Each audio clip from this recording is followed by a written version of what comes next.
Hi guys, this is the first video of an Unreal Engine tutorial based off of behaviour trees, enemy AI, and just general combat mechanics as well. It's going to be quite a lengthy tutorial, I'd say maybe 7 or 8 videos, just so we can get to grips of how to make an enemy AI chase you and follow you and attack you, and also how you can fight back.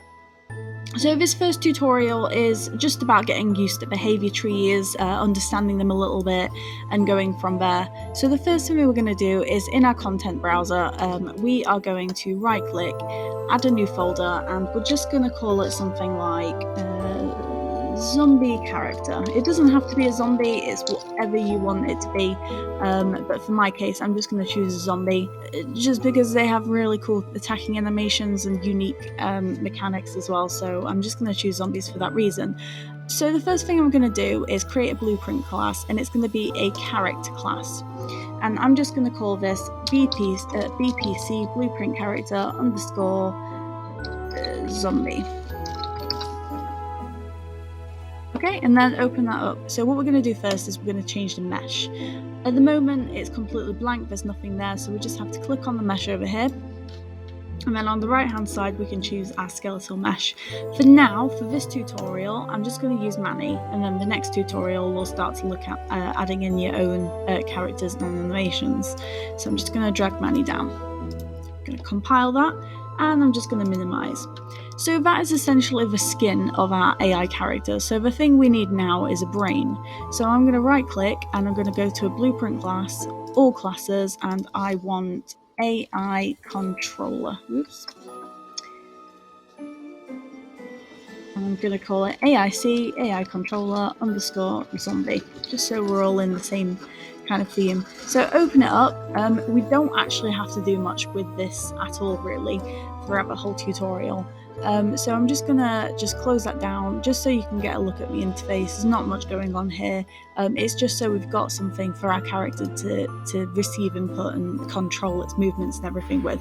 So what we can do with that now is go back onto our blueprint character zombie, click on zombie self up here, and then we can find down here somewhere, it will say AI control. You know what, I'm just going to search for it.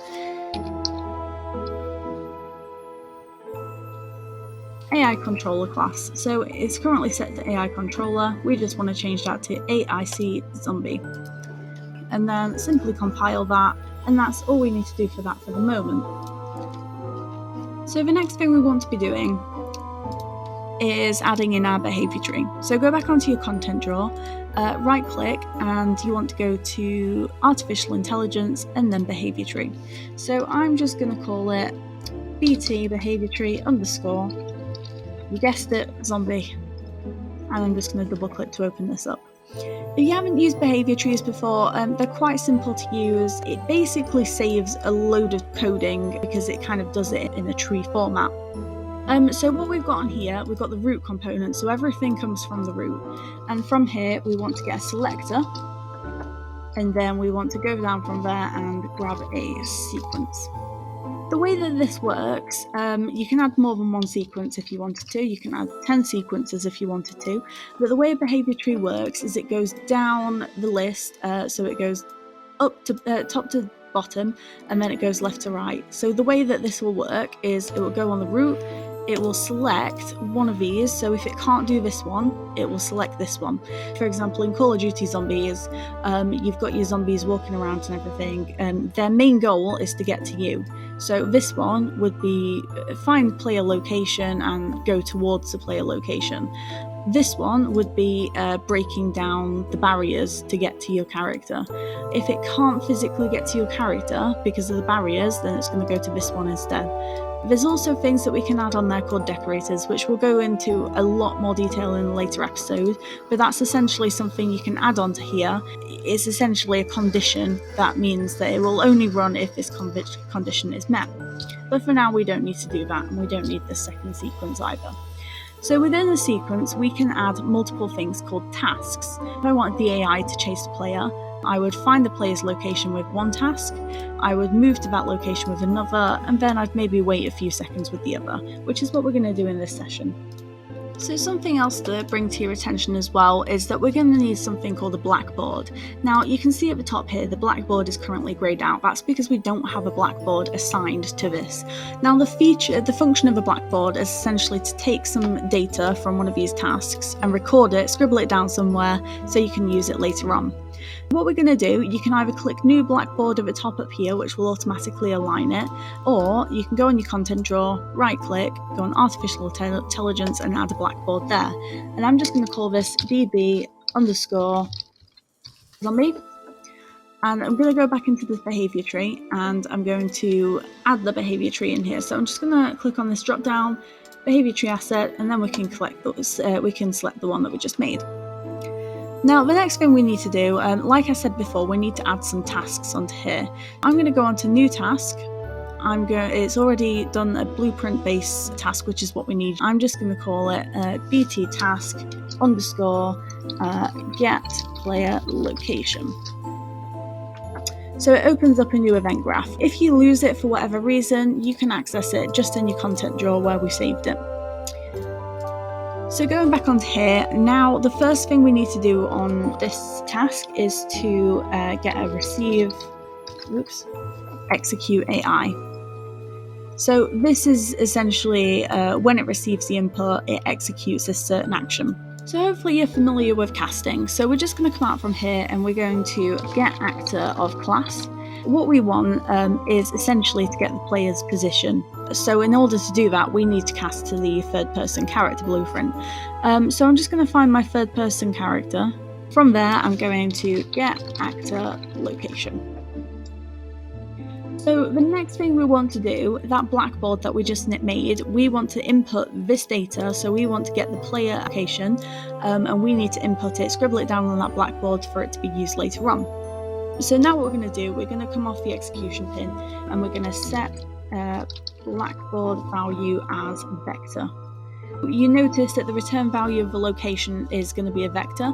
It will have your x-axis, your y-axis and your z-axis, which is why it's a vector. So we can just plug that directly into there.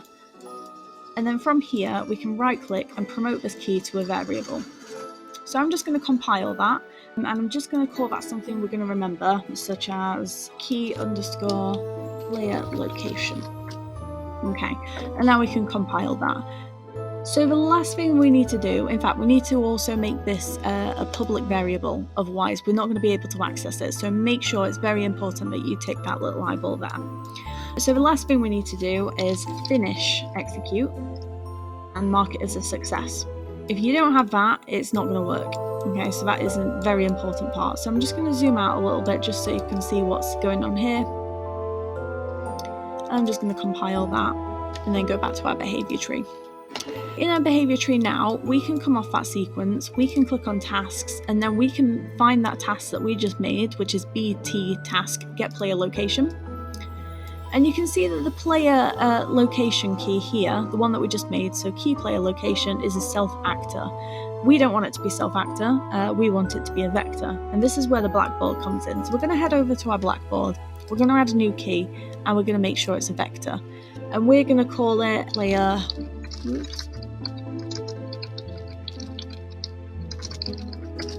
location, and then go back onto our behavior tree, and then instead of self actor up here, we're writing on our blackboard player location. And then on our next thing, we are going to get a new task, and we're going to, I think it's called move to. And instead of going to self actor, we want to move to the blackboard key that we just made. So it's taking the vector data from here, of the player location, it's recording it in our blackboard so we're able to use it elsewhere. Now the last thing we want to do is just add a wait in here. I probably wouldn't say 5 seconds, probably maybe 2 seconds would be suitable. So what it does, it finds a location, it moves to the location, and then it waits for a few seconds. And now what we want to do as well, so if that fails, we kind of want this to come to the wait, which will mean that the player's got something to do if this fails for whatever reason. So if we play this now, you can see what happens. So let's just put that on the side of the screen. Let's drag and drop our BC character into our blueprint. and we can press play. So currently, oh, hang on, one thing that I've completely forgot to do. Let's go on to our BC zombie. We need to actually assign the behavior tree onto here, otherwise he's not going to move at all. So what we're going to do is we're going to add a new component, and we're going to add in our behavior tree. And on the right hand side, you can just select the behavior tree that we created, compile that, and now we can go into our event graph. So in here, we want to do a couple of things. So we want to get AI controller. We need to reference it to itself. Then from here, we can run the behavior tree. And then just select it in here. Okay, so you can do it like this, and I am going to do it like this. However, some people may also want to do it in the AI controller itself as well. So it is possible to do it in here. There's nothing to say which way is better, but if you do it in the AI controller, then you can use it on multiple enemies. But since my enemy, I'm only going to be creating one of them, I've just done it in the enemy blueprint itself. Okay, so now theoretically, this behavior tree should do something. There we go. So you can see that it's currently defaulting to the wait, which means that there's something wrong, something that's making it fail the first sequence. So the reason why it's failing is because we don't have a nav mesh on our screen. I'm just going to minimize this for a second, and I'm going to get the place actors panel up, and I'm going to just type in nav mesh bounds volume. So I'm just going to drag and drop that into the scene.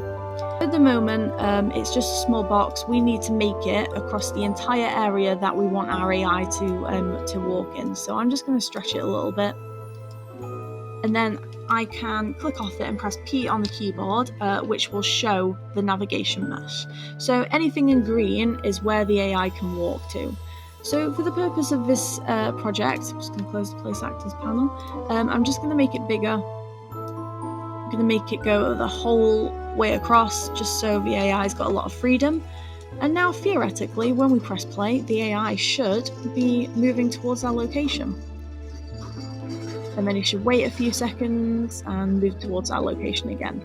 Now currently, obviously we don't have any animations, and one thing that is stressing me out is that he's facing the wrong way. So he should be facing towards that blue arrow. So we're just going to open up our viewport and just simply get the rotation tool and move him around 90 degrees. And now theoretically he should be chasing us the right way. There we go. So the next session we're going to add some animations in. We are going to make him look a bit more zombified, and it's going to be really awesome. So thank you for listening, and I look forward to giving you the next tutorial.